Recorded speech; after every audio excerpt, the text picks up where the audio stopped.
কলদিলীয়া খোপা আৰু ঢিলা মেইন বিহুৱা যিকেইটা দেখা হৈ আছে এই মানে বিহুৰ বাকৰিতে যাতে তেওঁলোকে নিজৰ মানে জীৱনসংগী বিচাৰি পায় তাৰ কাৰণে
বাহিৰ এইবাৰ যি প্ৰচেষ্টা সেই প্ৰচেষ্টাই সঁচাকে যোৰহাটকে নহয়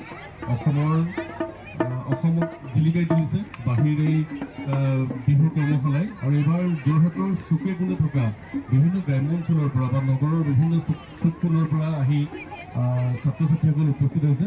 আৰু বাহিৰ এটা সুন্দৰ সেউজীয়া পথেৰে যি যাত্ৰা সেই যাত্ৰাই এইবাৰ সঁচাকৈ অভূতপূৰ্ব সঁহাৰি লাভ কৰিছে আমাৰ যোৰহাটবাসী সাংস্কৃতিকপ্ৰেমী ৰাইজৰ পৰা।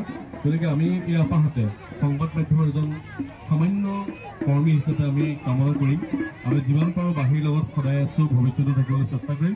আৰু ইয়াত যিসকল কণ কণ মইনাই আজি জড়িত হৈছে তেওঁলোকক আমি আন্তৰিক ধন্যবাদ জনাইছোঁ। এনেধৰণে ওলাই অহাৰ বাবে বিশেষকৈ ধন্যবাদ জনাইছোঁ তেওঁলোকৰ পিতৃ মাতৃক। তেওঁলোকে ইমান ধুনীয়াকৈ বিহুৰ প্ৰতি সন্মান জনাই আমাৰ অসমীয়াৰ বাপতি সাহোন বিহুটোৰ প্ৰতি আদৰ চেনেহ জনাই পেলাই তেওঁলোকৰ সন্তানসকলক পঢ়া শুনাৰ মাজতো কিছু সময় উলিয়াই আগবঢ়াই লৈ আহিছে। এয়া আমাৰ অসমীয়া জাতিটোৰ কাৰণে এটা শুভ লক্ষণ। গতিকে এই ধাৰা অব্যাহত থাকক, পিতৃ মাতৃয়ে সহযোগ কৰক। বাহিৰ পাৰ্থহঁতৰ এই ধাৰা গোটেই গ্ৰুপটোৰ যি প্ৰচেষ্টা সেয়া অনাগত দিনত যাতে এনেধৰণে থাকে সেয়াই মই কামনা কৰিছোঁ। আৰু এইখিনিকে কোনো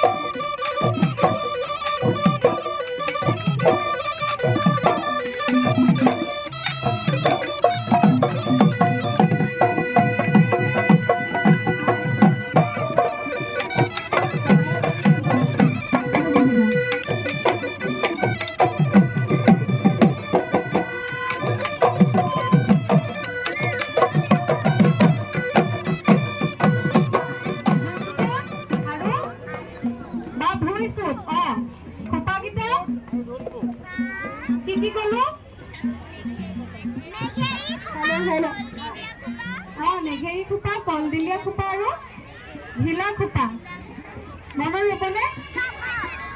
এইকেইটা ঘৰত লিখি ল'বা।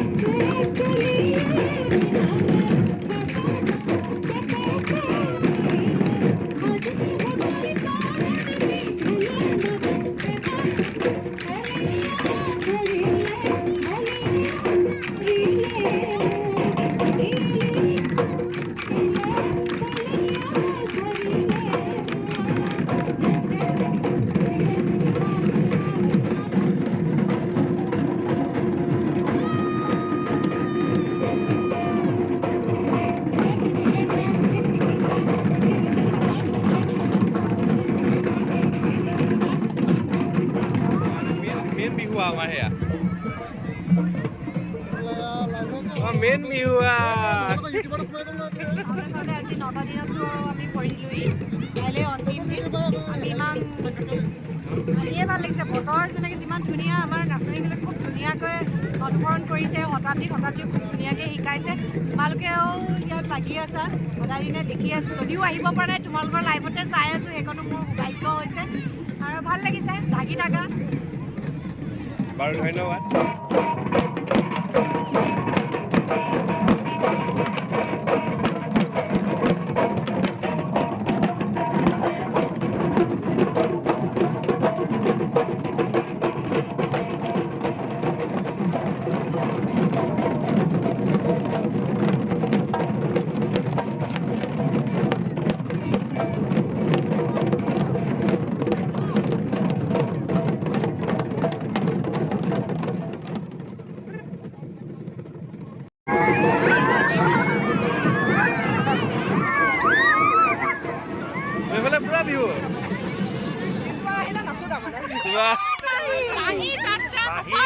দেখা হৈ আছে এই মানে বিহুৰ বাকৰিতে যাতে তেওঁলোকে নিজৰ মানে জীৱনসংগী বিচাৰি পায় তাৰ কাৰণে আমি আশীৰ্বাদো কৰিছোঁ, শুভেচ্ছা দিছোঁ। জয় মাহী।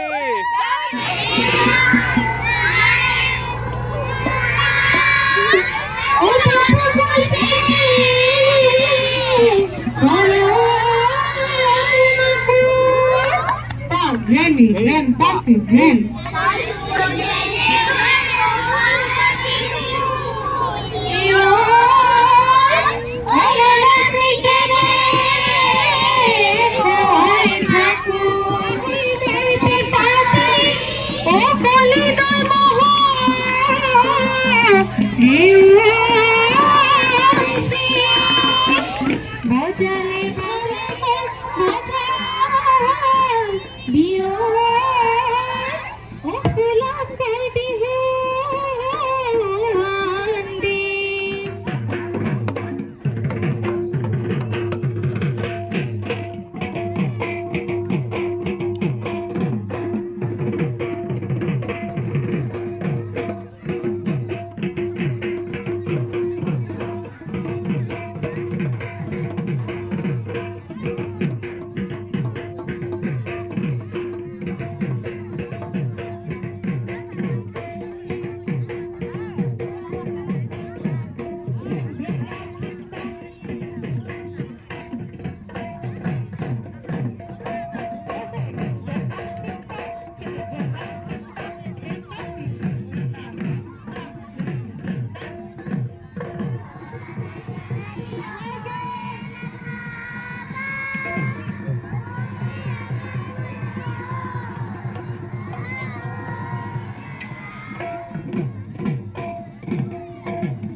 লগ কৰিবৰ কাৰণে আমি দিনত 1টা বজাৰ পৰা সন্ধিয়া 6টা বজালৈকে মহৰ কামোৰ খাই ভাত পানী নাখায় সেইখিনিতে বহি থাকোঁ। এচিখন লৈ আহোঁ। এচিখনৰ এটা ভাড়া থাকে, এটা ষ্ট'ৰমেন আছে। মই সেইবোৰ চব বাদ দিলোঁ, কিন্তু অকল আপোনালোকক লগ পাবলৈ বহি থাকোঁ। আমি এইদৰে বহি থাকোঁ। উঠি অহা প্ৰজন্মৰ বাবে কাম কৰিছোঁ, আমাৰ জাতিৰ বাবে কাম কৰিছোঁ, সাংস্কৃতিৰ বাবে কাম কৰিছোঁ। আৰু আপোনালোকক এনেদৰে আচলতে লগ পোৱাৰ এটা বহুত হেঁপাহ আছিলে, আৰু আমি লগ পাই চিনাকি হৈছোঁ। আমাৰ এটা পৰিয়াল আছে। আপুনি অকণমান কিবা এটা কওক। সকলোকে ধন্যবাদ জনাইছোঁ। আৰু মই যোৱা বছৰ নাপাম তোমালোকক ভাগ্যৱান নহয়, কিন্তু এইবাৰ মই ছোৱালী পৰীক্ষা শেষ হ'লে তোমালোকক বিচাৰি ফুৰিছোঁ। একদম সঁচা কথা কৈছোঁ। মই যাক তাক সুধিছোঁ যে বাহিৰ মেইন মানুহজন কোন, তেতিয়া তোমাৰ কথা ক'লে। আৰু মই ফেচবুকতো চালোঁ, মই এইবাৰ মোৰ ছোৱালী কৰ্মশালা দিলে। আৰু মোক এইটো বস্তু ভাল লাগিছে, কটাবাৰী বহুত মৰম দিয়া তাই ধুনীয়াকৈ আঁকোৱালি লৈছে। তাই ব্যক্তিগত কামো নাই, তাই চবকে শিকাইছে হা। আৰু অভিভাৱকসকলো বহুত উৎফুল্লিত। আৰু ময়ো তুমি যেতিয়া কৰিব না বাহিৰ কিয় দিলে বুলি ময়ো ওলাই যাওঁতে এজন মানুহে মোক প্ৰশ্ন কৰিলে, মোক ফোন কৰিছে যে আপুনি বাহিৰ কিয় দিলে। বোলো বাহিৰ কিয় দিলোঁ মই নাজানো, কিন্তু মই বাহিৰ পৰা কি কৰিছোঁ সেইটো মই ক'ব নোৱাৰোঁ, কাৰণ মই প্ৰথম যামহে। কিন্তু মই বাহিৰে বাহিৰে শুনিছোঁ বাহিৰ ব্যৱসায় তাই ডাঙৰ ভোগ, আৰু সেইটো মোক বিদ্যুৎ বিচাৰে কৈছিলে।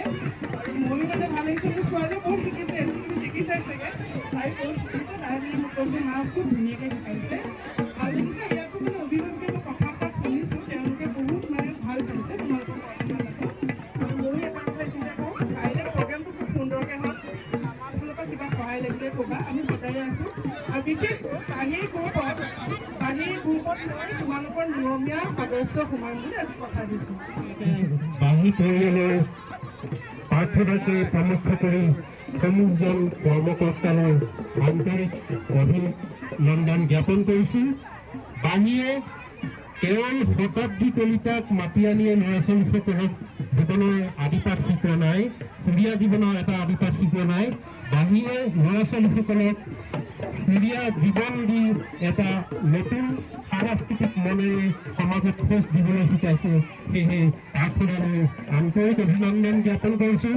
তেওঁ বাহী পৰিয়ালৰ প্ৰতিজন সদস্যৰ সুস্বাস্থ্য দীৰ্ঘ জীৱন কামনা কৰিছোঁ। আগন্তুক ৰঙালী বিহুত প্ৰতিজনে সুন্দৰভাৱে এজন সুন্দৰ শিল্পী হৈ মানুহৰ আগত পৰিচয় হওক। বাহী পৰিয়াল আৰু আগবাঢ়ি যাওক আৰু সকলোৱে বাহীক সহযোগিতা কৰক। এই শুভকামনাৰে এজন অভিভাৱক হিচাপে মই মতামত ব্যক্ত কৰিলোঁ।